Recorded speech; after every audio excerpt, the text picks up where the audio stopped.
মই ইতিমধ্যেই press meat দিছিলোঁ। বাল্য বিবাহ বিৰোধ সম্পৰ্কে যি ধৰণৰ মুখ্যমন্ত্ৰী মহোদয়ে কঠোৰ সিদ্ধান্ত গ্ৰহণ কৰিছে পূৰ্ণ সমৰ্থন জনাইছোঁ।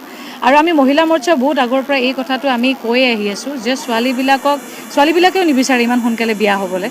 গতিকে তাত অভিভাৱকসকলৰো দায়িত্ব থাকিব, ছোৱালীবিলাকৰ নিজৰো দায়িত্ব থাকিব। গতিকে প্ৰথমতে স্বাৱলম্বী হওক ছোৱালীসকলে, তাৰপিছত বিবাহত তেওঁলোকে আবদ্ধ হওক বা চিন্তা কৰক তাৰপিছত। গতিকে মই ভাবোঁ যে মুখ্যমন্ত্ৰী মহোদয়ে এটা সঠিক সময়ত সঠিক সিদ্ধান্ত গ্ৰহণ কৰা বুলি অনুভৱ কৰিছোঁ। কাৰণ ইয়াৰ আগতেও আমি পাঠ্যপুথিৰ পৰা আমি বাল্য বিবাহ বিৰোধৰ বিষয়ে বিভিন্ন ধৰণৰ পঢ়ি আহি আছোঁ। তাৰপিছতো কিন্তু আমি ভয়াৱহ ৰূপত সেই সংখ্যাটো পাইছোঁ।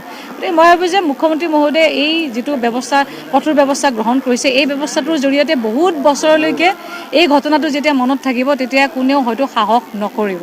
গতিকে খুব ভাল সজাগতা হৈছে বুলি মই ভাবোঁ। অভিনয়ৰ জগতলৈ ঘূৰি যাব নেকি?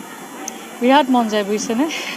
আশীৰ্বাদ কৰিবচোন ভালকৈ, এইফালৰ পৰাও বহুত মন যায় কেতিয়াবা দেই। কিন্তু যেতিয়া আকৌ ঘূৰি আহোঁ নিজৰ পদবীত তেতিয়া আকৌ নাই আঙুৰ বৰ্তমান সময়ত যিটো পাইছোঁ সেইটো ভালকৈ কৰিব লাগে 100%। গতিকে মহিলা মৰ্চাৰ সভানেত্ৰী হিচাপে দায়িত্ব পালন কৰি আছোঁ।